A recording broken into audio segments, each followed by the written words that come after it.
All right, and we're live. Thanks everybody for joining. Today we have a group of specialists who love AI, and we're all going to talk about different things around AI and Amazon. Everybody here is a specialist in their own way, and we've all been doing our research and finding new and innovative creative facets of the whole Amazon piece that kind of match with our specialty and using the AI and everything. So I'm really excited. And today we have a few guests here. So you have myself, we have Chris from Autopilot Brands, we have Amy Weiss of Amazing at Home, we have Alfonso Gutierrez from Sellervate, Ben Mathew of Superfuel AI, and Elizabeth Greene of Junglr. And we might have another speaker joining as well later on. So I'll get started and I'll share my screen here in a second.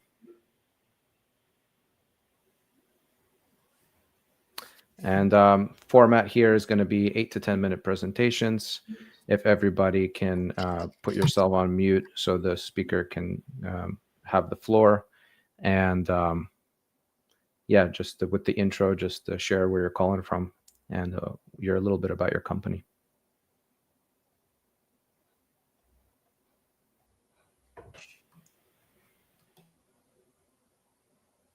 All right, let me know if you can see that.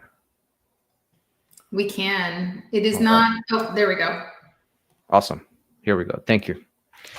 So my name is Pasha. I'm the founder and lead strategist at AMZ Optimize. We're a full service agency, and we specifically focus on elevating brands on Amazon, mostly private label of all kinds, from launch to 8-figure sellers.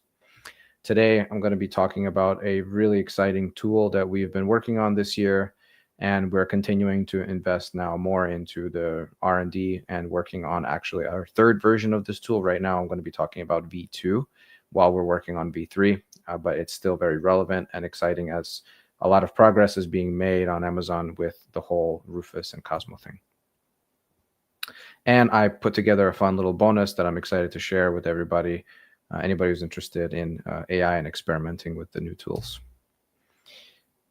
So the main problem that we're really trying to solve for, that we're seeing, is that the A9 algorithm is evolving. It's not necessarily a problem in a way, but at the same time, it's just a big change. And so everyone's trying to scramble to figure out what they are supposed to do in order to not fall behind.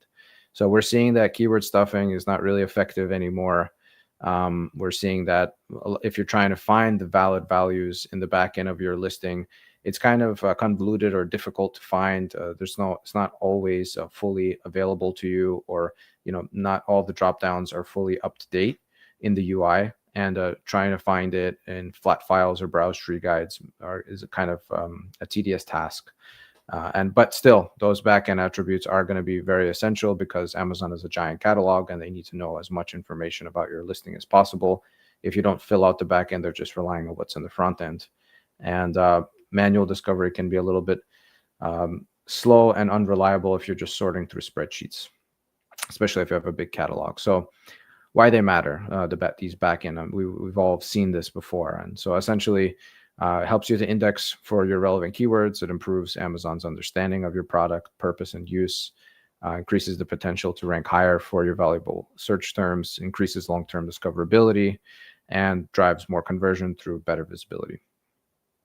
So the solution that we've come up with is basically a tool that will allow you to extract your valid back-end field values specific to your subcategory. Every subcategory is different. Generate clean, optimized back-end content in a very short period of time using our tool. Match impact keywords to appropriate back-end fields. So we're focusing on relevancy and then also scaling your back-end SEO for your entire catalog, making it kind of a repeatable process that you can share with your team or do yourself. So getting started, this is the whole thing about the V2. There's a little bit of manual work that's required. V3 won't have this, but at the moment, we will require 3 documents that we make it super easy to understand how to get them. This is what it looks like on our page when you're trying to submit the form.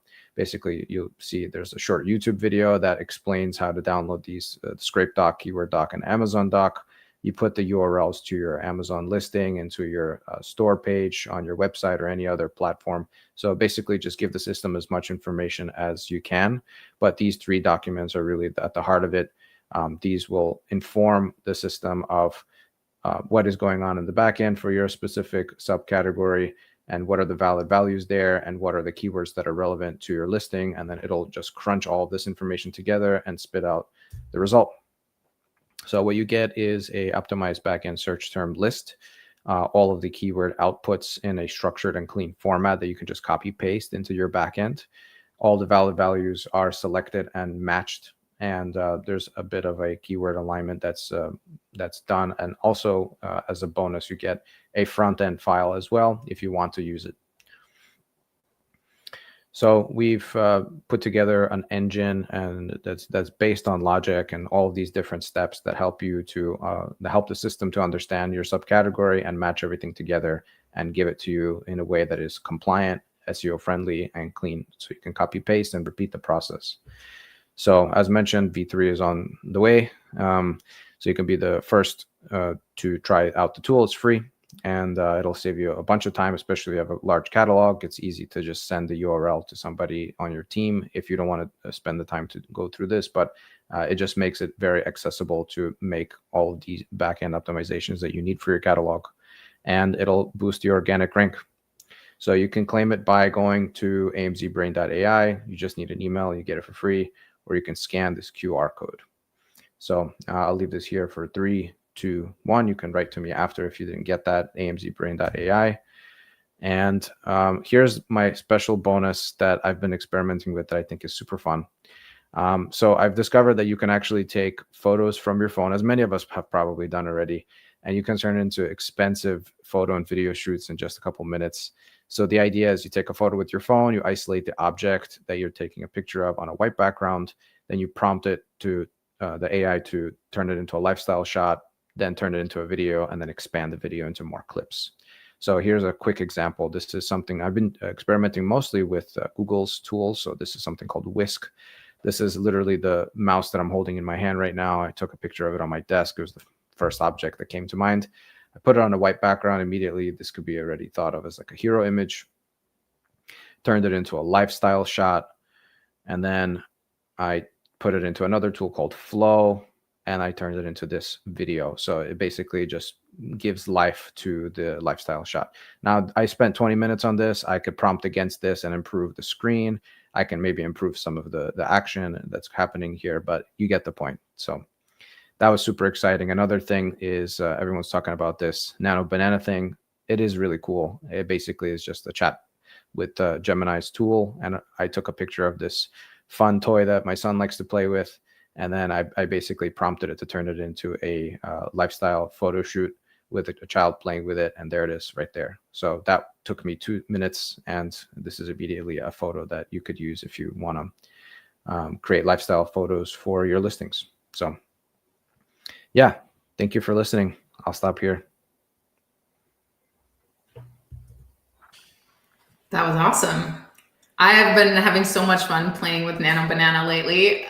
It's funny because I just took a big course on how to do create AI avatars and then like feature products in the videos. And we've had to do a lot of manual editing because the products don't stay consistent.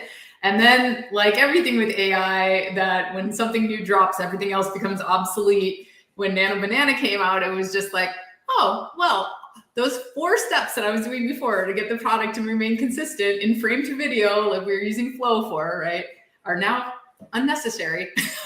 Amazing. It's moving faster and faster. It's hard to keep up, right? Every week you're like playing with the new thing. Yeah. I love it. Well, I love it, and also wonder, okay, should I just wait a week? Yeah. Learn it then, You never know what's around the corner. All right, Amy, you're up. I will share your screen when you're ready, and I'll put myself on mute.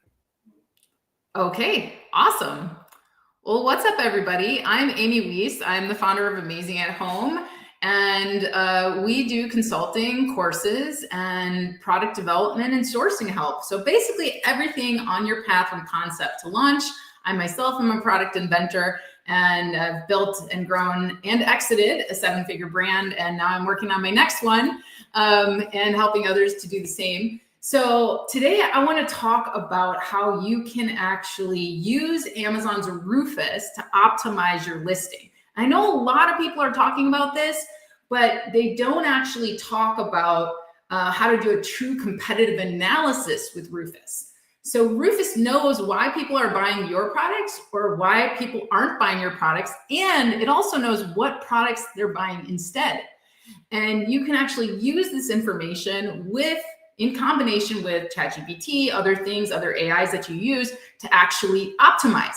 So if the information is there, why wouldn't we simply ask Rufus? So I'm going to do a quick just demonstration today. I'm going to keep it very easy. Let me share screen and go to entire screen 2. Here we go.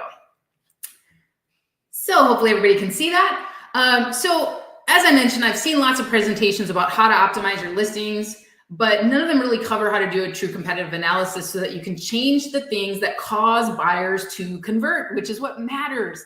So I'm going to show you how you can find out exactly what questions to ask Rufus and why people aren't converting on your products and what you can do to change that, and also to optimize your listing for AI at the same time. So you don't just want to optimize for AI, you want to optimize for conversions. So I'm just giving you this example. I did this with a client on a client call, and he had everything right. Like when we went into Helium 10 or Zonguru's listing optimization tool, all the keywords were right. Everything was right. He was converting, but I was wondering, is there something more? And that was his question to me. Amy, is there something more I can do? So he was selling a foot product, right? A product for helping with like plantar fasciitis on the feet. And so I just simply went to Rufus and I started asking, and I'm going to show you an example of this. I started asking, I said, first of all, what's this product for? I asked this because I want to know, what does AI see this product as? Then I said, what do people like about this product? I want to know, right? What don't people like about it? And you would think it would just be a summary of the reviews, but the information you get from Rufus is actually pretty insightful. What are people buying instead of this product? That was really, really interesting because it verified, and I did this with other clients. I had a guy who was selling shampoo, and he sent it in to me for a free listing review. And he was selling a lot, but not as much as his competition. And when I asked this question, hey, what are people buying instead of this product? Every single alternate product that came up was a set of shampoo and conditioner together. And so ideally, he shouldn't just be selling the shampoo. He should be selling the shampoo and the conditioner together. So this is a really important question to ask. And then finally, I said, why do you think people choose this product over other alternatives? So now, okay, why are people buying this product? So what do they buy instead? And then why are they buying this product? So that's just level 1, you guys. It gives you guys some insight. But then you can actually take that into ChatGPT. And I said, I'm working with my client to optimize his Amazon listing. Although it has all the right SEO keywords, we want to make sure it's optimized for AI. I'm going to give you the listings. Do you want to give it that context, right? So I'm going to copy and paste the listing and the images. And feedback from questions and answers from Amazon's Rufus tool. So all those questions I just asked Rufus, I'm going to just copy and paste into ChatGPT to give it all the information so that it can help us do an even further competitive analysis. I want you to take these insights and help us, number 1, identify if there are any other questions we need to ask Rufus for the optimization. Number 2, identify opportunities on Rufus's feedback that will allow us to optimize the listing and images further. For example, comparison charts, athlete endorsements, and number 3, give us a fully optimized listing plan. Do you understand the task? Now, whenever I'm working with AI, I always ask it to confirm that it knows what I want it to do before I actually give it any information. Because as you know, AI sometimes just jumps ahead and starts rewriting your listing and you're like, whoa, hold up a second. Like, I want to give you this information. So we did that, and it gave us a huge list of additional questions to ask Rufus. Now, I would have never thought of this stuff on my own, right? It said, okay, when customers are shopping for foot pain relief products, Which product features do they ask about most often? Wow, that's a heck of an insight, right? What phrases or problems do customers most often describe that lead them to buy a foot roller? Material comparisons. How does silicone compare to wood, foam, and other materials for foot rollers? So obviously, this is specifically for a foot roller, but you get the idea. If you provide ChatGPT with all this information, it's going to pull out more information for you. Okay, so lots of different stuff. Do customers respond more positively to athletic endorsements? Image content. What visual information do customers expect to see before purchasing a foot roller? Wow, what great information. Why not ask Rufus? It already has this information. It will freely give it to you, right? So price sensitivity, what's the average price range? Search adjacencies, what other products are commonly bought with or immediately after buying? And lifestyle relevance, which customer groups are most likely to buy this product? Now, this was huge. It also gave opportunities based on Rufus's feedback. So it said we didn't have any size or fit clarity. And this client actually said that customers were complaining that the product was too small, but it's a one size fits all product. But if they had an image, and it was interesting that ChatGPT picked that up right away, but there was no image there showing that. Also pressure options. Some people want harder or softer, right? Differentiation from alternatives. There is no comparison chart. Endorsements, athlete approved actually isn't important. People are looking for medical or therapy professionals. So in this case, this client had an athletic background. So he was using all these big athlete endorsements. But the people who were actually buying his products were nurses that were on their feet all day, people like that. So he was missing the customer avatar. So that was really, really cool. And then lifestyle expansion, instead of beyond athletes, nurses, teachers, people who are on their feet all day, they need this, and we're not speaking to them at all in this listing, right? So basically, it gave, ChatGPT offered to rewrite the listing. It said, if you want, I can now draft the exact Rufus follow-up questions in the right wording so they surface the most useful optimization insights. That way we can feed them back into Amazon's AI and close every gap before finalizing. Do you want me to prepare that list? And I said, please wait on this based on Rufus's feedback until I've asked Rufus all the questions and given you all the answers. I will do that now. So I literally then asked all the questions ChatGPT gave me to Rufus, and now I had a huge list, tons of data to use. And I put that back into ChatGPT, and it identified the exact gaps, the things that customers care about, the reasons they buy, the reasons they don't buy, including additional images, everything that we needed to fully optimize this listing. Now, I guarantee you guys, if you're going to an agency, they're not following this process. They're not going all the way into this and making sure you have a full competitive analysis, everything. So you guys can do this. You can follow this process and get a lot of information. If you would like me to do a free listing optimization for you, you can go right to my website, amazingathome.com. And right here underneath services, you can click on free product listing review, and I will do I'll send you a video of like what I think of your listing and some tips for you so that you're kind of able to do that. So in this case, I just want to show you guys where you find Rufus and how you can follow this. You can go to Rufus right here on any product. So this is an interesting product. I just found it this morning. Elevated cat bowl, anti-vomit in the title, ew. But like it's selling 600 of these bought in the last month, but could it be selling more? So could I use this process? So if you guys want to use this process, if you aren't sure how to get Rufus, you just click Rufus right here. And then you can see Rufus suggests some questions, but as the demo that I just showed you, you can get way better information than this, right? So you can go back to these first questions and just start with these first questions. And I'm just going to put a few in there just so that you guys can see like how that process would work. And hello, what is this product for? And it's going to give information. And this is great because it's going to tell you, how does AI actually read your product listing? Is it missing things? Is it wrong, right? So it gave whisker fatigue relief. I don't know anybody who's searching for that. That's interesting. Anti-vomiting, comfortable feeding, key features, and all of that, right? So then it suggested some additional questions. But I want to say, what are people buying instead of this product? So I'm just going to skip ahead so that you guys can get the idea.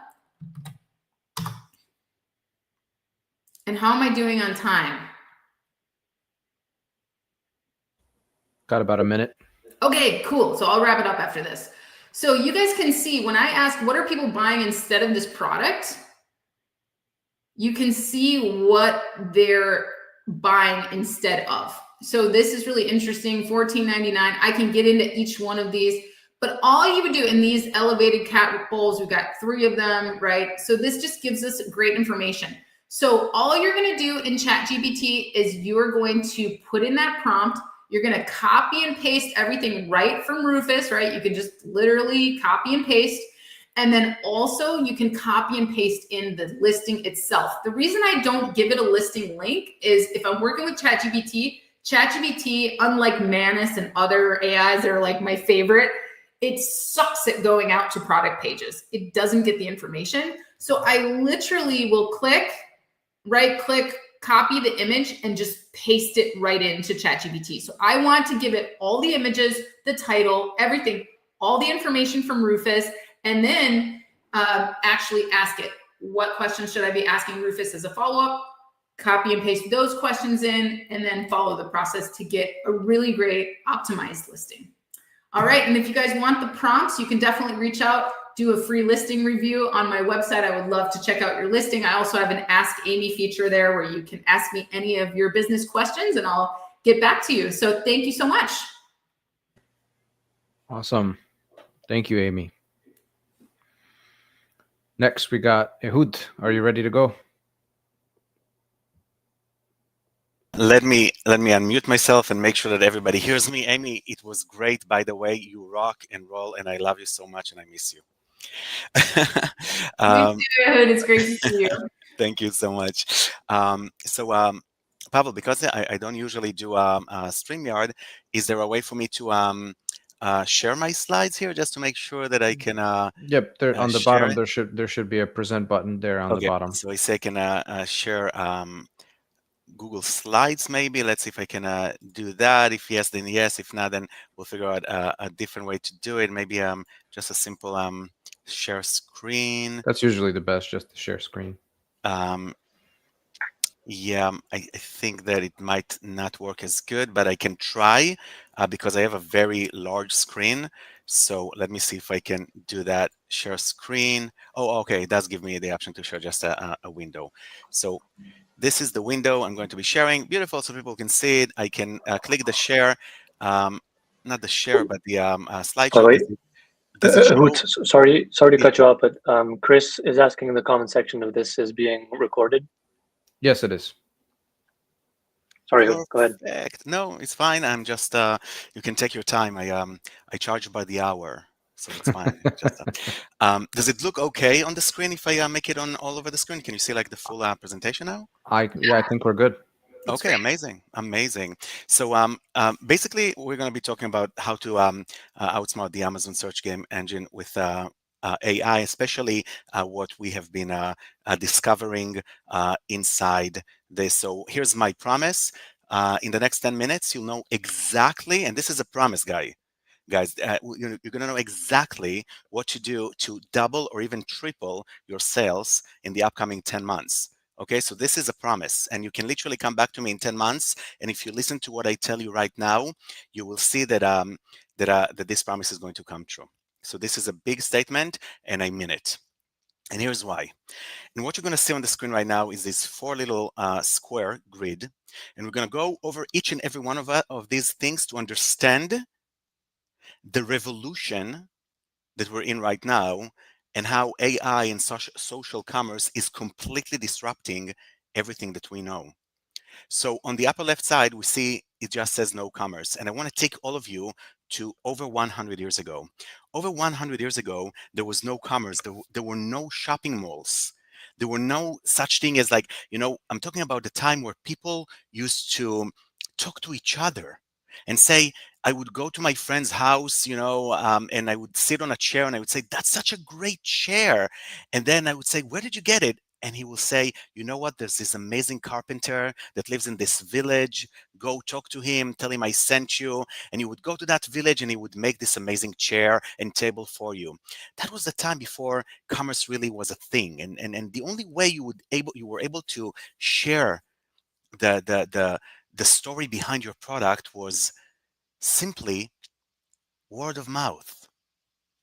Remember that, guys. Remember that.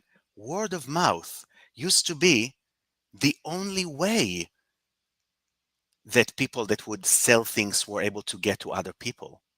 And then came this revolution called commerce. And all of a sudden, there was not this carpenter that lives in a village somewhere in a hidden alley, and you would have to go to his little, workshop and ask for a chair. All of a sudden, you would have these marketplaces, shopping malls, stores everywhere. And that was the era of commerce. Fast forward to only about 30 years ago, guys. Only about 30 years ago, it started very small. But e-commerce came into the world. And then came Amazon, who started selling books. Books.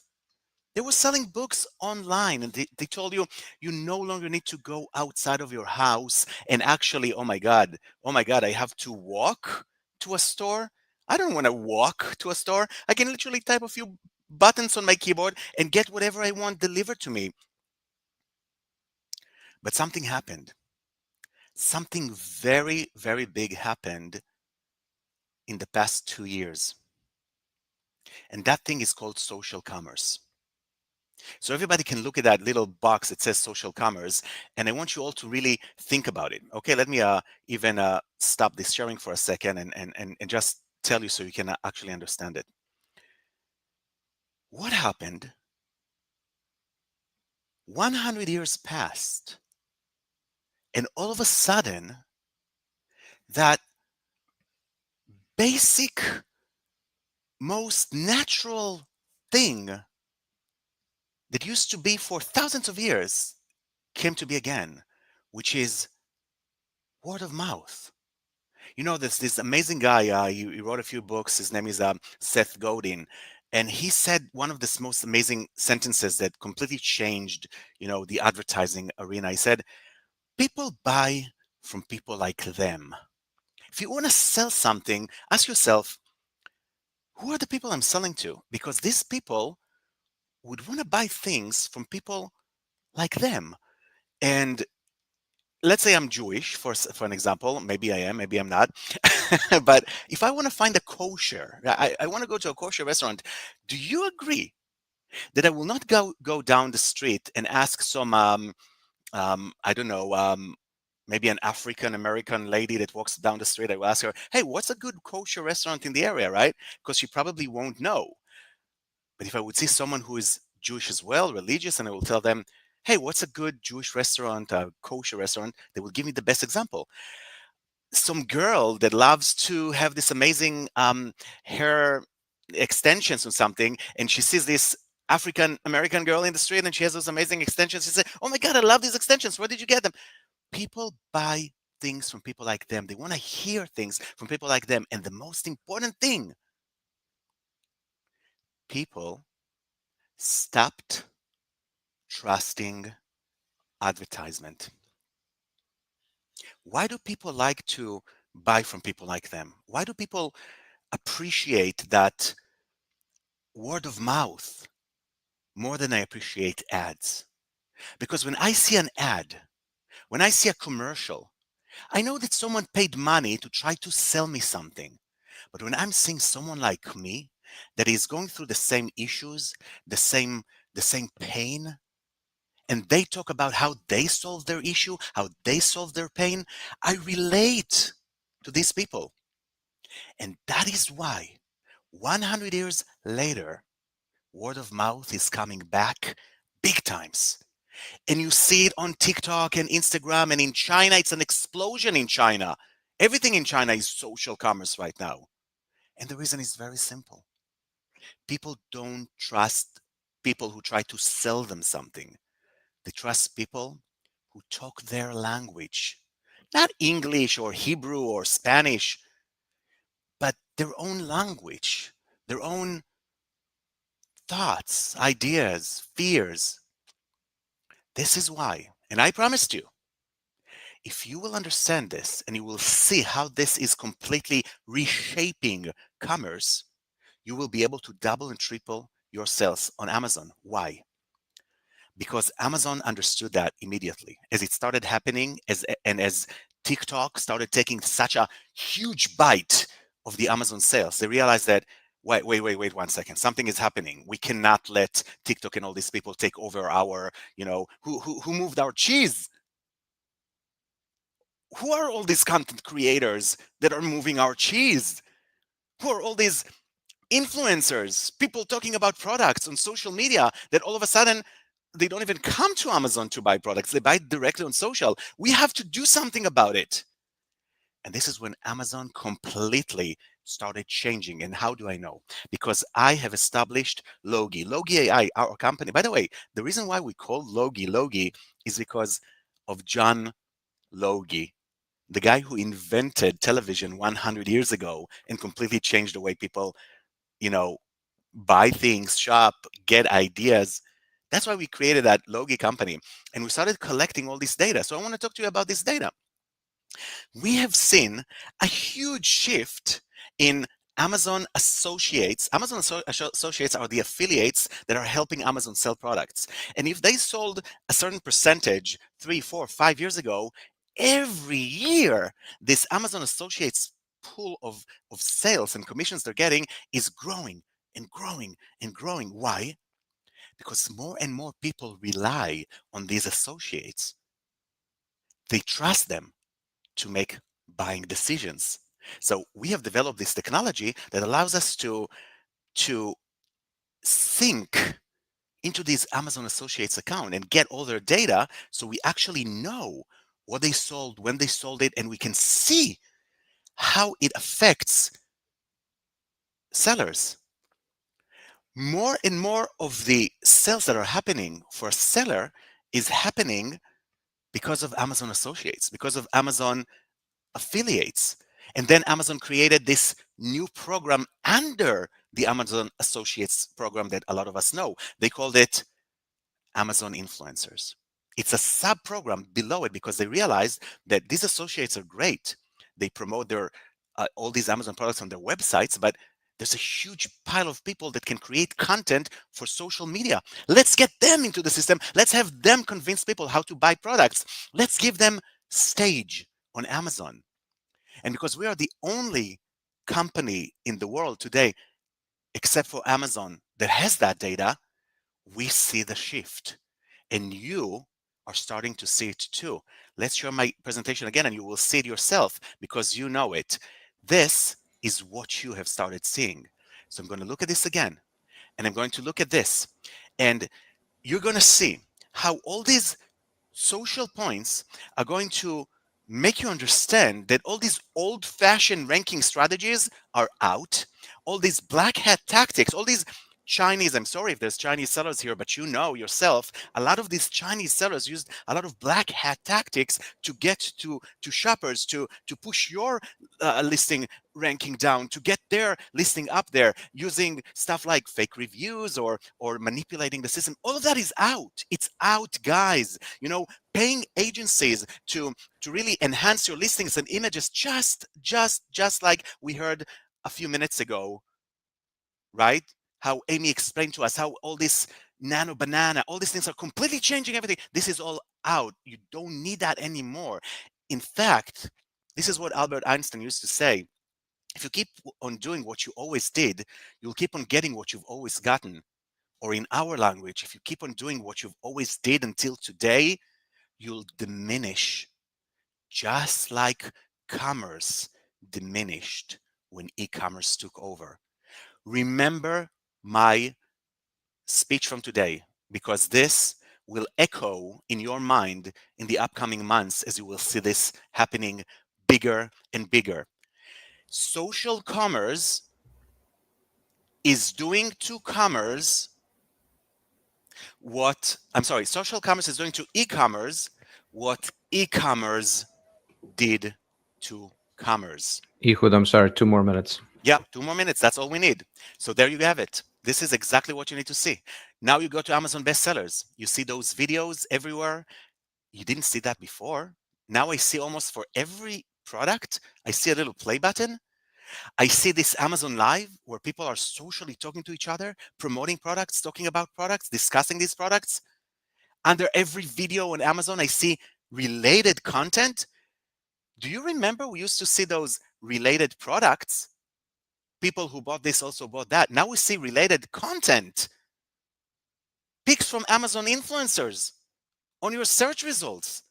You see what influencers recommend, not what other shoppers or not ads. All these placements, you start seeing it. You search for something and you see inspiration for you. This is a search result page that has these 6 videos right away in front of your eyes. These are placements. These are placements. You open your product listing. Immediately, you see content by all these influencers. You scroll down. You can see this carousel, this new playlist style starting to look like YouTube, that you can literally watch all these videos by all these content creators and make a decision whether you want it or not. All these shops, all these storefronts by all these influencers. Your job right now is to use Amazon influencers who can sell and who can go viral on Amazon.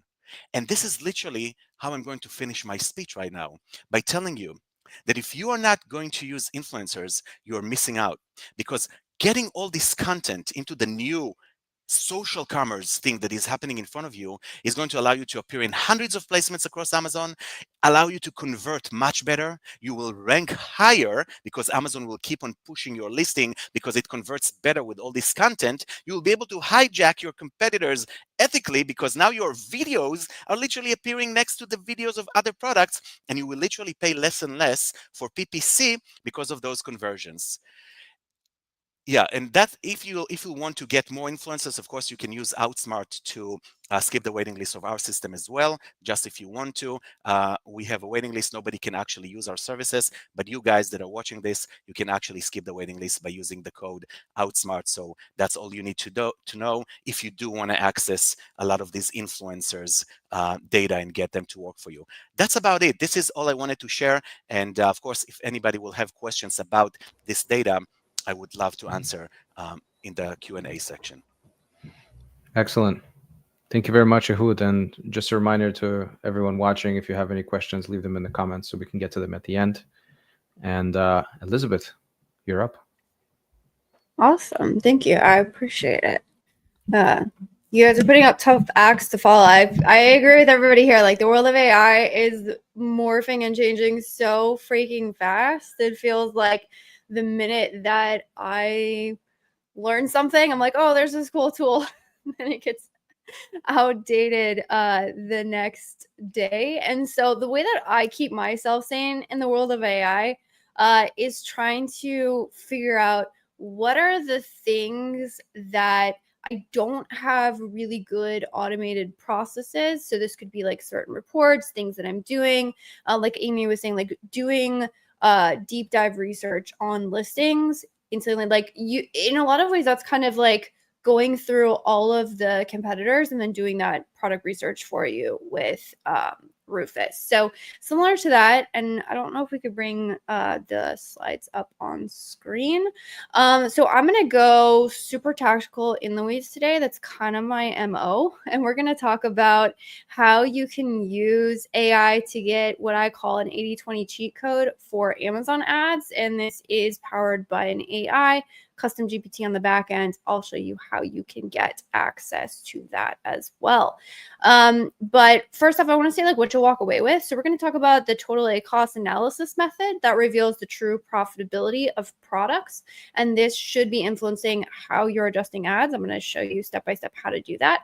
Then we're going to talk about the 80/20 product insights from an AI powered report analysis. And then I'm going to show you how to generate your own 80/20 report using AI. So there's no formula. Trust me, I love it. I'm a spreadsheet girly. I love a good spreadsheet, but Love to hate them sometimes. Complicated formulas can break down. Somebody moves a column. It's an absolute pain.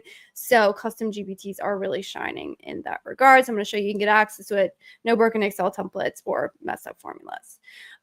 Quick about me. And yes, I did use Nana Banana for the first time to test it out for this image. Didn't get it exactly right. Hopefully it kind of looks like me, but anyways, tongue in cheek. But so I'm the co-founder of an Amazon ads agency, hence me talking about advertising today. Again, I like to take AI and use it into what is useful in my world. And so that's what we're going to be talking about today. For context, we deal with a lot of high volume, high complexity brands. So we may work with multiple 7- and 8-figure clothing brands, managing 20 to 50,000 SKUs. Want to talk about trying to figure out Amazon ad strategy in those accounts? Beast, this report actually gives you that. So that's why it's an 80/20 report. This is the exact reporting that we've added over like $1.5 million in sales without having to increase total ACoS on one of our 20,000 plus SKU accounts. And fun fact, I have 6 kids. So managing complexity while making sure nobody gets ignored is kind of what I do every day. All right, so let's talk about why most sellers are flying blind with advertising. I do have to set up why this report is actually valuable, because the analysis problem that nobody's really talking about is that most sellers or tools are optimizing in ad console with strictly advertising data, which only shows ad level performance. But if you spent your way around ads for a long time, you know that ad performance does not equal business performance. I actually talked to a brand just yesterday. He's like, hey, we got our ACoS down to like 22%, but we're still not profitable. I'm like, yeah, because it's a business problem. Like, you got to look at the whole picture, and that's what this report tells you. So true profitability marries ads data and business data and comes up with better ad strategies that focus on the bigger picture. So these are the real questions that you should be asking, and these are not really located in ad console. So what is my total ACoS per ASIN? Where am I overspending and not getting any sales? Again, not ad sales, total sales. Where am I underserving my best-selling products? And where is my ad strategy disconnected from my actual product conversions? That's what this report tells you. All right. So let's talk about how to get insights from this report, and then I'm going to tell you how you can generate this report for yourself. Easy peasy, literally a couple minutes. All right, so there are some calculated columns in this report. So what this report does is it marries, again, business reports data with ads data, so you can see the entire picture. We're going to look at things like total sales, total ad spend, ACoS versus total ACoS, ad sale percentage, ad sales, like the percentage of ad sales of the sum total, percentage of ad spend of sum total, ad conversion rate, unit session percentage, and then also flagging and making notes. Hey, like, where are we losing buy box? Where do we have poor organics? All of those things are answered. I'm going to show you how. So this is the report, and you'll notice that there's been some highlights. So I'm going to give you some pro tips and step-by-steps of like how you can take this report and then take action on it, because I think that's the hardest thing with AI. That's my problem, is like I will happily spend an entire day in the possibilities and then realize like, oh, I didn't actually like do anything. So I want to show you how you can take this AI generated report, but then also how you can take action on it. But here you can see these first 2 columns. So this is the percentage of total sales and the percentage of total ad spend. So when you're, again, I'm going to go through talking about how to analyze this, but I just want to show you right here, like there's this product where it's 6% of the total sales being driven. And these are, again, business report sales. I'm not talking ad sales. I'm talking total sales. And then we're spending 11% of our entire budget on it.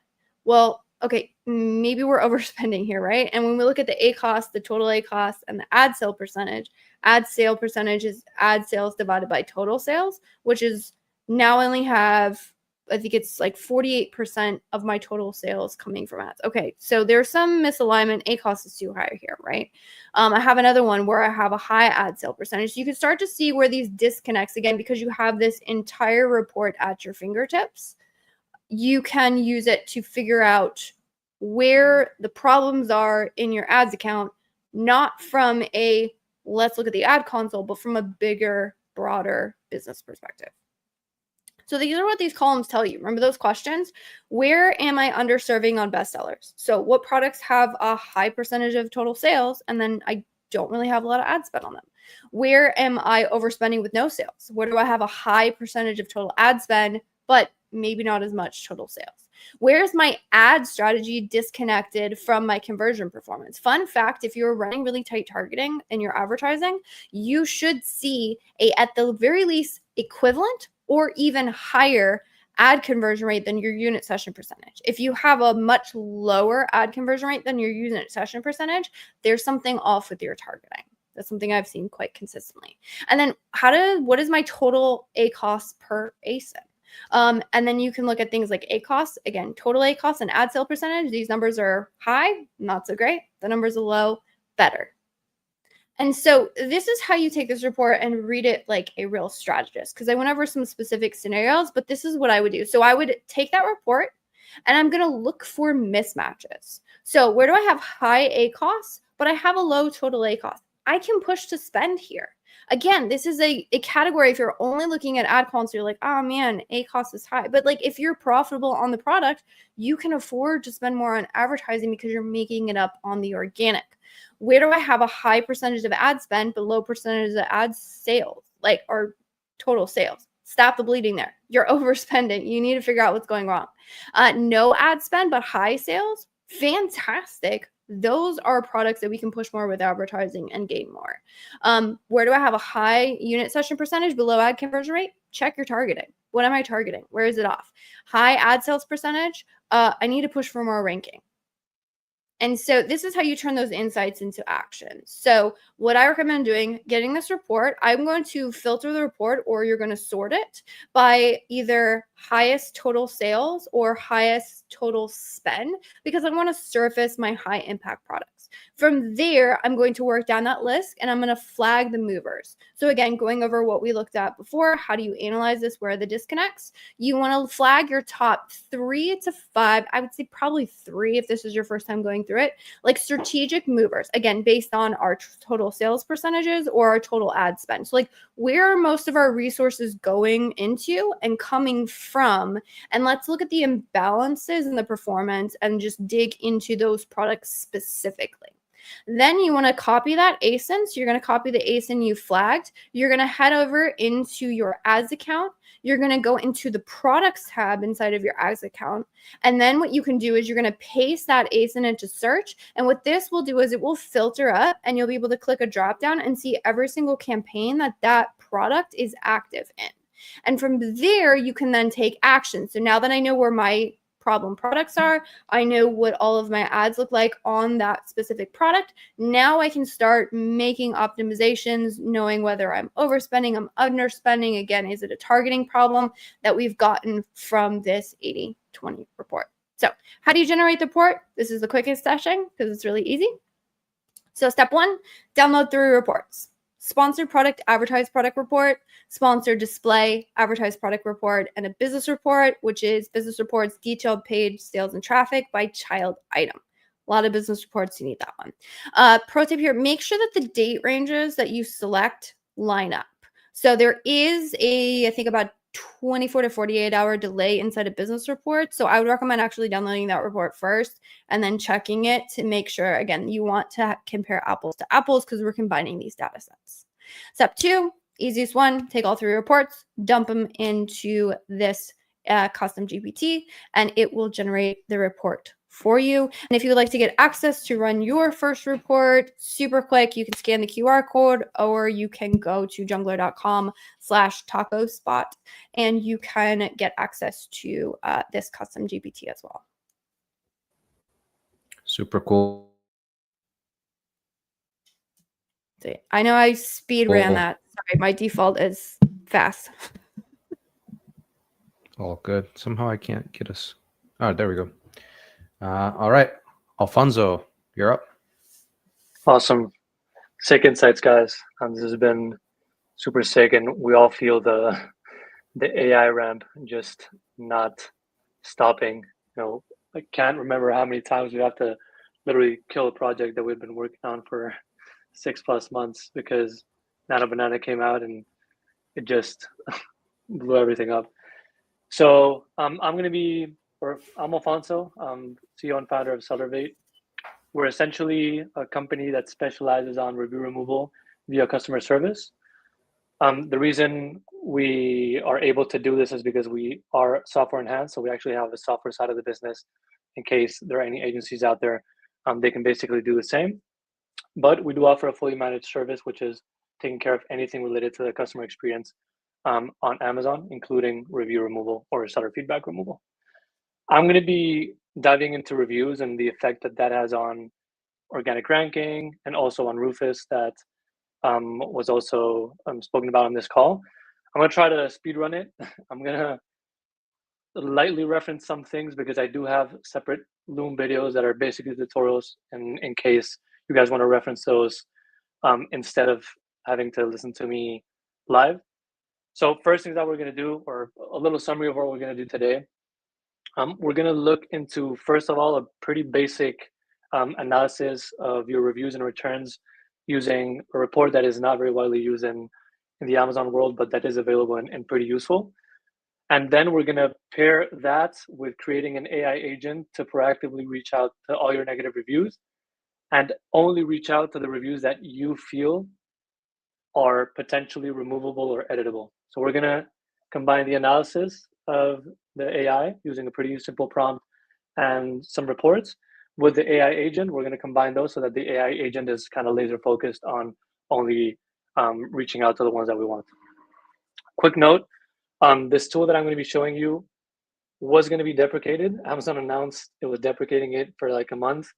There was a pretty big movement. We started a change.org campaign. We got a bunch of signatures. And the good news is a week ago, we got news that it was not going to be deprecated. So this was going to be a little like, hey, you guys have to be quick because it's going to be on September 30th. No longer in a hurry, but you should start as soon as possible because the more you wait, the least amount of reviews that you can reach out to. So first things first, I'm going to be sharing my screen and showing you where to download the reports that we're going to need for the initial part, which is the actual analysis. So we're going to go on Seller Central. Let me find the presentation.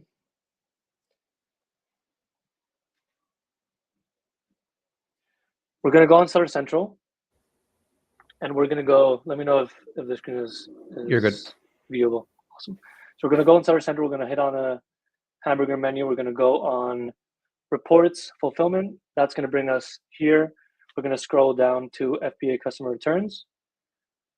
We're going to choose the download option, hit the dates that you want. In this case, let's imagine we're analyzing the whole of August. Hit download, and that's going to generate a spreadsheet. Now, this spreadsheet has two columns which are going to be relevant. One is the generic Amazon return reason, which is pretty useless because the majority of customers, we all know, just put whatever return comes up first. So it doesn't give us any insight. But there is a very interesting column, which is the customer comments column. And that's the one that we're going to be using for our AI to analyze our returns. So this is the returns part. We're going to click on download. We're going to download that CSV. And then we're going to go on Amazon.com, for example, this fruit fly traps that has pretty bad ratings. And we're going to go here. If you guys have the Helium 10 extension downloaded or whichever extension you have, I'm going to click here. You're not seeing the pop-up, but I opened the Helium 10 pop-up extension and I'm downloading all the reviews with the extension. I'm going to download that CSV. I'm going to jump directly onto ChatGPT. So I'm going to be sharing this prompt right here. It's pretty similar to what we did in terms of asking Rufus to analyze our PDP, but we're going to be laser focusing on the reviews and the returns part. I was trying to paste the prompt to the chat, but it's too long. So if you want it, you can just reach out to me on LinkedIn. My full name is Alfonso Gutierrez, right here in the comments, and I'll share the prompt. What are we essentially asking the prompts? We're asking it to analyze the reviews and give us some actionable insights on the things that the AI, in this case, ChatGPT, things that we can improve on our product. What are we going to be focusing on right here? And the reason this prompt is so powerful, it's because it's also going to evaluate the cost to benefit ratio of the potential changes that it's going to be suggesting. Cost one, for example, would be changing listing images position. So moving the third image to the first place, or to PT01, so the one after the main image. Cost 2 would be, for example, creating a variation. So maybe combining 2 variations under one parent ASIN. Cost 3 would be creating a new image, etc. So this prompt, we're essentially going to feed it our downloaded reviews and all of our product detail page. Pro tip, don't include the review URL because it's going to take a lot longer and it might throw a 500 error. So just download all your images, literally copy and paste all of your information on your listing, and it will generate a report like so. This is very similar to what we've seen with Rufus. So I'm just gonna quickly go over it. But essentially these are the top recurring issues ordered by impact score. And this is gonna give us the insight to train our AI agent to target specifically one type of review or the other. So in this case, this fruit fly product, the problem that it has is that a lot of people are buying it for another type of insect. And these are all insights that I got from this actual prompt. They're buying it for gnats, and this is for fruit flies. So it's essentially useless against gnats. And that's where the majority of the bad reviews are coming from. So essentially what we got from this quick report is the fact that we have a bunch of reviews that are related to the product not being suitable for their problem. And we have an alternative solution, which is we actually have gnat traps. This brand has gnat traps, and we could pretty much get that review edited by just sending them a replacement. So what are we going to do? We're going to extract these insights, and we're going to pair it with a tutorial that I put on my latest LinkedIn post on how to create your AI agent, which is essentially free because you use ChatGPT's Plus. And what the AI agent is going to do is this right here. And this is the tool that Amazon was deprecating. So we're going to go on brands. We're going to go on customer reviews. And here is where we're going to be able to filter by 3, 2, and 1 stars. And this is the platform from which you can reach out to basically all of your negative reviews. It's going to create a ticket, and you're going to have the ability to engage in customer service and try and get this review removed. The response rate varies depending on what type of message you follow up with. Right now, after quite a lot of iterations, we're about a 40% response rate and about an 18% review edit rate. So it's extremely effective if done right. So I definitely recommend you start right now if you're not doing it. But this process essentially looks like this, which is instead of having a view messages here, what we would have is a contact customers button. We would open it and it would basically populate an Amazon template where we can reach out to the customer and offer customer support. As you can see, there's 32 pages. It should be done daily and on the shortest pace possible so that we can action the review with the shortest amount of time since the customer left it. So there is a way to automate this with an AI agent. But again, it's not super complex, but it does take at least 10, 15 minutes. So I'm not going to go over it in this webinar. But if you check out my LinkedIn and you check out the latest post, I reference this method right here of how to create your AI agent to reach out to your negative reviews. So how do we combine both these things together? We have one place where we have a conversation with ChatGPT with all the context of our bad reviews. And we're going to follow up with this conversation, and we're going to ask it to output all of the reviews related to the top recurring issue, which is no catch ineffective, or not for gnats confusion. Okay.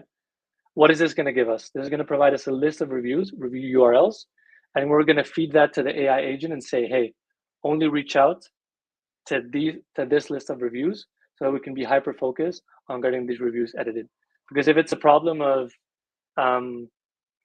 arguably all reviews can be actioned just by showing empathy, and 3 times out of 5 that will change the review.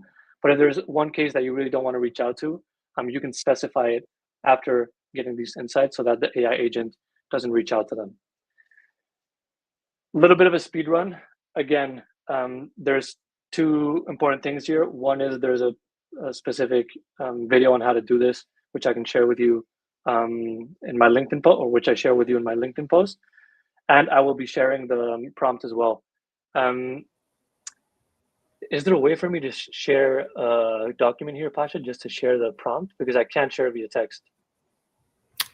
If you can't share it, yeah, if there's a way that you can upload it into a doc and then share the link to the doc. Okay. I mean, I can do that. Can we follow up on the people after the webinar and send them some information? Yes. Okay, that's perfect then. A little bit of a speed run just to kind of get back in time. What did you guys think? Was that a little too fast? No, it's perfect. Awesome. Well, again, definitely try it out. Definitely start doing this today. If you want, have to add the CTA at the end. If you need a fully managed solution for this, we do offer it at Sellervate with pretty high success rates. But even if you don't reach out to Sellervate, you have to start today. As an agency, as a seller, you have to start doing this. So good luck with the review removals. Awesome. Nice thumbs up at the end there, Alfonso. Thank you. Ben, looks like the camera's a little bit frozen. You might be having some connectivity issues. Could you hear us? All right. We might have to come back to Ben just for the sake of time.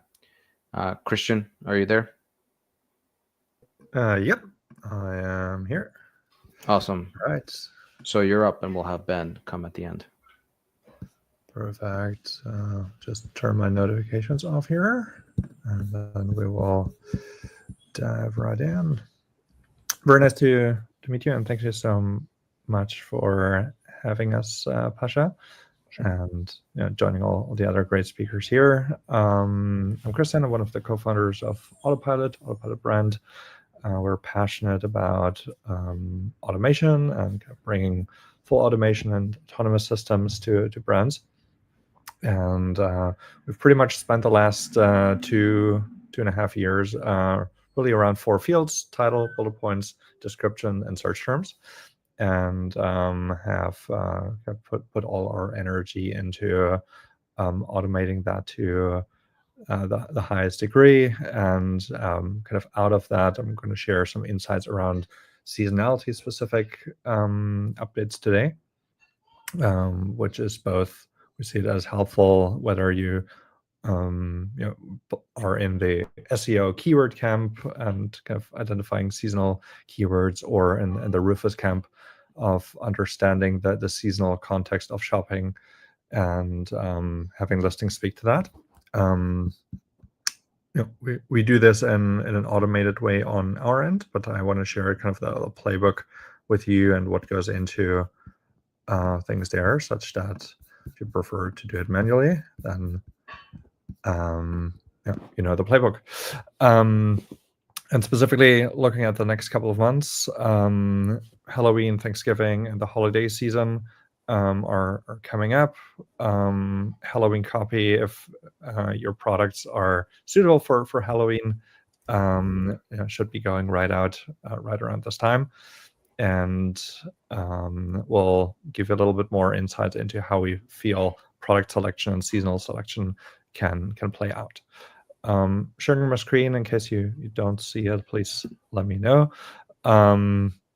Otherwise, just a couple of links here. I'll also be sharing the slides on the chat if you want to connect. There's a link to LinkedIn on the top right, and then a seasonal calendar with about 35 seasons and some ideas around, or some references to product groups for those. We'll tap into that.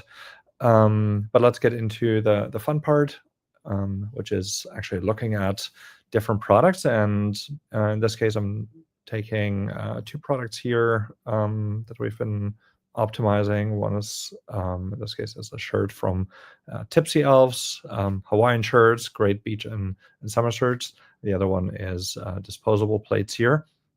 And we'll dig into the opportunities that seasonality mean for those, and dig a little bit more into the data and the process behind that.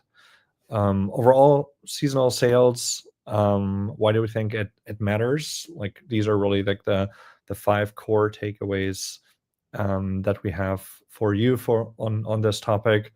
First of all, most products have seasonality. Just because you're selling, let's say, a basic good, and in that sense does not mean that you have a basic seasonal pattern. I think that's surprising, or it comes with a little bit of surprise for most product catalogs. Seasonality offers new keyword markets and Rufus context opportunities. Obviously, if Rufus has an easier time understanding that you're shopping for the Halloween season and this product fits well for the Halloween season, that's a win-win. Seasons are very easy. They return every year in a pretty repeatable pattern. So that's much easier than maybe dynamic optimization for keyword trends. And one of the biggest movers that for us really unleashed a lot of potential here was leveraging SQPR learnings at scale, and also advertising learnings. And on the API side, SQPR is available with 18-month history now, as of like 2 or 3 months ago. So that really changed the game in terms of going back in time and really for each product understanding what maybe drove the seasonal exposure there last year or the year before. And then this is more of an operational element. We think of copy as either you're in a season or you have evergreen copy, and you basically want to have a system in place to switch between the worlds. There's obviously base content optimization, there's sort of dynamic or maybe reactive keyword optimization, but really what we're talking about here is proactive optimization, because you know that a season is about to start. Halloween season is coming up now.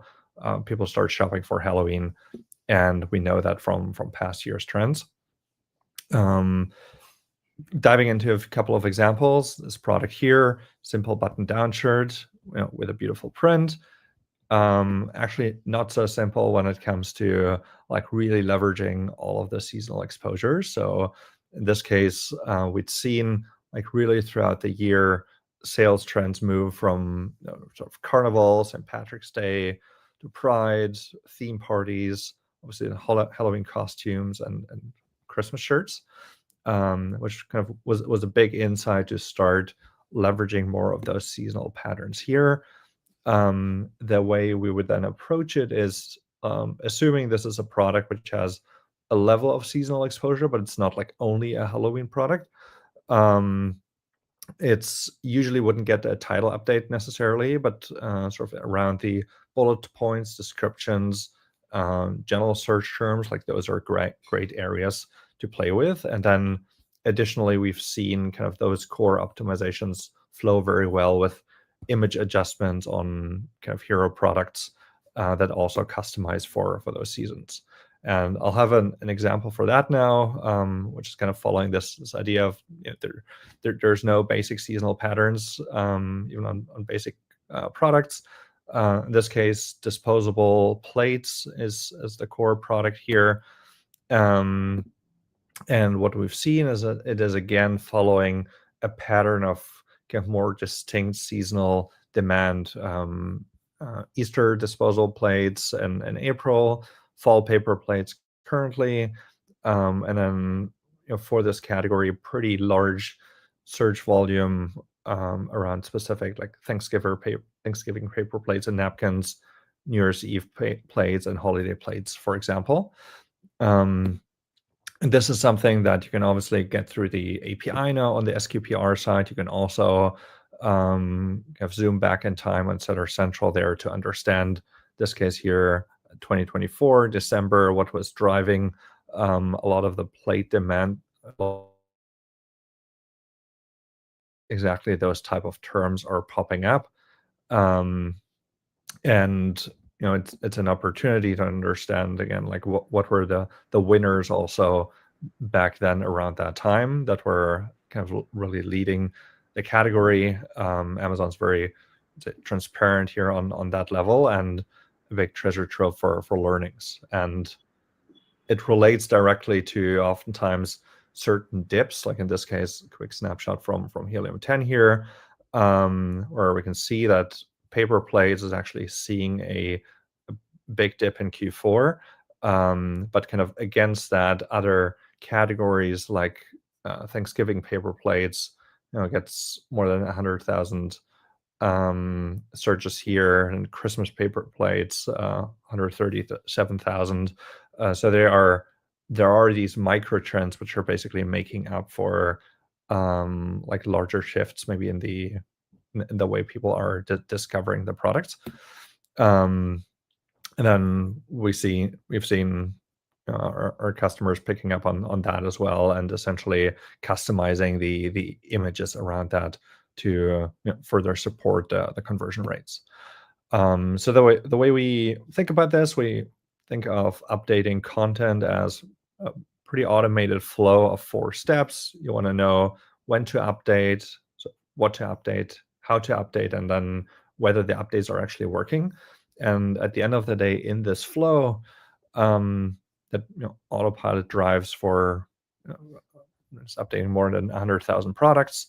We basically introduced kind of seasonal triggers as a new entry point to say, oh, here's an opportunity for a product. Let's send a trigger, and it kind of starts executing on that automation flow for our customers. And obviously, one tricky part that comes with that is not only about identifying the seasons, but I would say staying sane while managing copy between the different seasons. So in whatever sort of system you use, I would say Setter Central itself is not super supportive on maintaining different versions, but it's helpful to think about like, okay, you want to have an evergreen version of a listing, and then maybe a more seasonal specific listing, whether it's around then back to school or Christmas, such that you have the ability to shift between those different seasons. So obviously for you, as you think about in your product catalog, what does it look like? What's your seasonal pattern? Feel free to grab our little seasonal calendar here, which outlines 30 seasons and 1,500 top product types. You can see if you find yourself there. And if you would like a more detailed analysis for free around your product as well, happy to send that over to you. And you just have to go through Autopilot brand evaluation here. 3-4 quick questions, and we can start connecting with you around the analysis. Again, the core takeaways: basic goods, but no basic seasonal patterns. It means seasonality means new keyword markets and Rufus opportunities. Seasons are easy; they return every year. SQPR is a treasure trove, not only for general optimization, but especially also now for the historic optimization or seasonal optimization. And think about the process of managing seasonal versus evergreen copy. And if you want to do that in a more automated way, we're here to support you on the Autopilot side. And we see overall like a really good result from that in terms of driving organic lift, especially in the kind of middle to long tier of the catalog, where folks usually don't get to spend the time on their listings there. Massive lift potential, and then also obviously supporting the advertising side by having better listings, having better conversion rates, and just giving teams superpowers to scale. Obviously, listing optimization has an element of a marketing push. It also there's a compliance side to it in terms of ensuring how is your catalog becoming more compliant, less downtime on listings, and less firefighting moments for the team. If you want to connect, you can get access to the slides here. I'll also share the link. And then feel free to play around with the seasonal calendar. And if you have any feedback or questions, feel free to reach out anytime. Awesome. Thank you, Chris. That was great. And last but not least, Ben, you're up. Awesome. Yeah. Thanks, Pasha. Sorry about getting disconnected early on. No worries. So I hope we can maintain the energy of and the insights of all the other speakers. So let me just quickly share my screen and just give a quick intro about what I'm going to talk about today. So my name is Ben Mathew. I'm one of the co-founders at Superfuel AI. Today I'll talk about using AI agents to scale your Amazon business.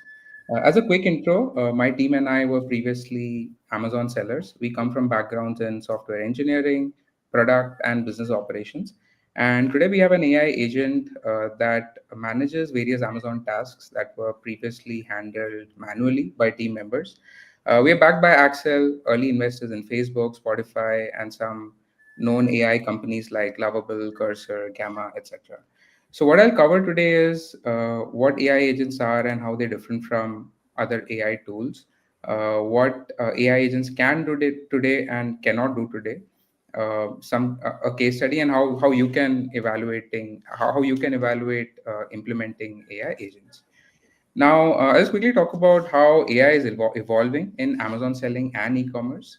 2021 to 2023 was when most of us discovered ChatGPT. We'd ask it to do tasks such as creating bullet points by providing what we wanted to communicate, important keywords to be inserted, maybe some customer reviews as well. And this continues to be used widely for different use cases. I'm a very active user of this as well. But it requires us to orchestrate a lot of these inputs, information from different places, prompts, and again taking the output back and taking it to different places. In the last 1 to 2 years, AI workflow solutions have emerged. These solutions manage fetching current bullet points, finding new keywords, getting customer reviews, and using their own prompts to give you new content. Now, this across other industries, this and even in our industry, this remains the most dominant way of using AI now, including industries like law firms, email marketing, customer support, etc. Now we're moving to, or we're seeing emergence of a new era of AI agents where you don't tell it exactly what to do, but you can tell the agent what you want to achieve. For example, telling the AI agent monitor my competitors, take actions to improve organic ranking. This could include tasks such as updating listings, managing bids, changing prices, depending on which action generates the highest ROI for me. So in the world of AI agents can think for themselves based on the latest facts or data they have and propose tasks it can do with your approval. I'll just quickly talk about how AI agents work under the hood. Now, AI agents have deep domain knowledge or expertise similar to an 7 to 8 year experienced Amazon business manager. They understand concepts like keyword ranking, BSR, seasonality, placement fees. They have necessary tools and integrations such as Amazon APIs. They can consume information from shopper facing Amazon website, access Google Sheets. They can send emails or Slack notifications, and they can, most importantly, they can work on multiple things at the same time. For example, you and I would handle 4 or 5 important tasks in a day. These agents can do deep work on 100 tasks simultaneously. So you can have them monitor keyword movements, inventory, listings, price changes, reviews, all at once. So hence the volume of work that they can do in 2 months, what we can do in 2 months is almost equivalent to what AI agent can do in almost a week's time. Now, there are some areas where AI agents work and don't work. So some of the places where AI agents don't work are when this requires strategic decisions. For example, should I exit this category? Should I launch a new brand? These are decisions that require your gut instinct, market experience. AI agents, as of now, which is evolving, but as of now, they are not able to do tasks which require more than 90-95% accuracy. For example, one wrong keyword in a supplement listing can pull the listing down. The AI agent cannot manage tax, FDA, and legal issues. So in this world, we should give AI agent tasks that doesn't require perfection, where 80-90% accuracy also delivers awesome results like competitor research, listing updates, rank optimization, and things like that. And lastly, AI agents don't really operate where the data is incomplete. For example, projecting profits where data is less, or predicting behavior during unexpected events. And lastly, AI agents work well where you can give your thinking logic or preferences, such as your preference for your brand voice, importance of organic rank versus ACOS, criteria for selecting competitors. Agents can remember these and follow them. Agents can add massive value in areas where data is available, data via Amazon API, shopper-facing websites, Google Sheets, etc. And agents can add value where 85% accuracy is good. For example, missing 15% keywords is fine if you can catch 85% important keywords. You can catch issues faster by monitoring reviews more regularly. Or in competitor tracking, partial but regular tracking of competitors makes the entire business 10x more aware. So these are basically areas agents excel in. Now, quickly talking about a Superfuel AI agent, what our AI agent does is you can give it simple instructions such as find keywords working for my competitors, update them in my listings, and launch campaigns. The agent uses its domain knowledge to follow the instructions and create a plan, which you can review and modify with your own preferences or how you operate. It can do tasks such as fetch data, analyze it, execute tasks through these different integrations. And if you'd like, it can also turn these tasks into recurring tasks that can be run every day, every week, or every month. Now, I'll just give you a quick demo of two use cases really quick. So one, I'll give an example of how we can ask the agent to identify keywords that competitors are ranking on and use that to update our listings. And another, I'll give it give it a task to analyze our ASIN and tell us if we really have a right to win compared to other organic listings. So this is the AI agent interface which you can chat with. Now here I'm asking the agent to update my listing title and bullet points with keywords that are doing well for my competitors. Now, once I send this, the agent understands our requirement and then referring to its domain knowledge expertise, creates a step-by-step plan, which you can review. Now, if you have any preferences or a specific way of operating, you can let the agent know via this chat. And it will add that to its domain knowledge and add that to the step-by-step plan that it is creating here. So now let's see what it has created here. Now for this task, it has done a couple of things. First, it has identified top keywords that represent our product from our PPC data. Then it is also picking top keywords from our listing title. And then it is taking these keywords and searching the organic search results on Amazon. It is filtering for competitors that have similar features, similar pricing, review ratings. And then it goes to Junglr Scout and fetches keywords these competitors are ranking on. It's specifically filtering for keywords which have minimum of 2000 search volume, where competitors have organic rank of less than 50. And then in the final steps, it is including this or using this to create a title and bullet points. Now, if you want to change any of this logic or add an additional step, you can ask the agent to do here. But in this case, I'll just ask the agent to go ahead and use this plan. And once that is done, the agent will automatically run this in a few ASINs just to show you the output and check whether you like it or not. So let's look at this as an example. So here the agent has rewritten some of the bullet points. On the left, you see the current old bullet points. And on the right, it has inserted some keywords that competitors are doing really well on. For example, multi-subject folder, 3000 search volume. Bill organizer with pocket, 6000 search volume. So here it is identified about 7 to 8 different keywords that were missing but are doing well for competitors. Now you can edit this, accept some changes, reject some changes.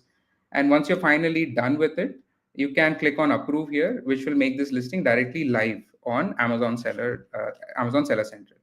Now, once you look at this output, you may want to change the plan or give agent further instructions. But if not, you can ask the agent to save this as a recurring task. If you want to run this on a recurring basis, you can rename this. You can run this on some of your ASINs, all your ASINs. And additionally, you can schedule this as well and have this run on a daily basis, on a weekly basis, or on a monthly basis. So this is one example of a use case. Really quickly, I'll just show you one more use case. Now, in this example, I'm asking the agent to compare my ASIN with other top organically ranking competitors and tell me whether my product has a right to win or not. So this came up from one of our users, which had 600 ASINs, but limited ad budget and limited bandwidth to work on listings. So they wanted to be really sure which ASINs they're going to focus on so that they can maximize profitable revenue growth. So now here in these steps, again, it is referring to our existing keywords from our title, from our PPC, and then going and searching search results on Amazon to filter out the most important competitors. And once that is done, on step 8 here, it is basically comparing our ASIN with these organic search results on product features, pricing, in step 10 of pricing, overall value proposition to the customer, review count, ratings, etc. And here, if you wanted to additionally look at something else, you can ask the agent to do. But let's see what the output looks like here. Yeah, so in this case, it has created a fairly detailed report on what our product's advantages, disadvantages, and strengths are. So here it is rated our product as moderate, right to win, not higher, not lower, but moderate. And that's because we have some strengths, which is the product material that we're made of ensures longevity and safety, customer rating of 4.7. We have multiple accessories like tongs, brushes, spatula in the product, and our pricing is also mid-market. There are some expensive alternatives in the market, but we are lower priced. But we also have some disadvantages. Competitors have more review count. Competitors have better packaging, gift-ready presentation, storage case, carrying bags, which multiple competitors have. And other competitors look to be more, seem like they're more established. Now here, the agent gives some additional information, recommendations on how you can try to increase the right to win. Some may be generic suggestions. Sometimes the suggestions are very specific and very actionable. So this is how the output is generated. Now, let's say you want the agent to additionally look at something. You can chat with the agent here to modify that. So this is largely how Superfuel as an AI agent works. These are some tasks that you can create yourself. But apart from that, Superfuel also has some existing tasks in its library that the agent can deploy for you. For example, identifying where increased ad spend can give incremental ROAS, or what is the maximum price that you can sell at without losing sales, or generating backend keywords for you, or launching campaigns using competitor ranking keywords. So apart from this, you can, like I showed you, you can bring your own routine tasks as well that the agent can do. So that's largely about how the agent operates. Since we have less time, I'll skip the case study or how other customers are using it. We do have a specific AI bootcamp offer for this webinar. So if there's anyone who's interested in exploring this agent more, you can reach out to me on my email address. So that's largely it from my side. Happy to answer any questions that you have. Thanks a bunch, Ben. That was great. Yeah, I want to thank all the speakers today for your great presentations. Everything was super clear, organized, and it's just so interesting to see how everybody's using AI in different ways. Hopefully the viewers enjoyed the presentations and they got some value out of it, and we'll be answering any follow-up questions and probably sending out some emails, maybe with the full recordings. So check that out. It'll be coming into your inbox over the next couple of days. And yeah, ending the stream at a perfect 90 minutes. So thanks, everybody. Good work. And we'll see everybody soon. Hey, guys. Thank you. Have a good week. Bye-bye. Bye.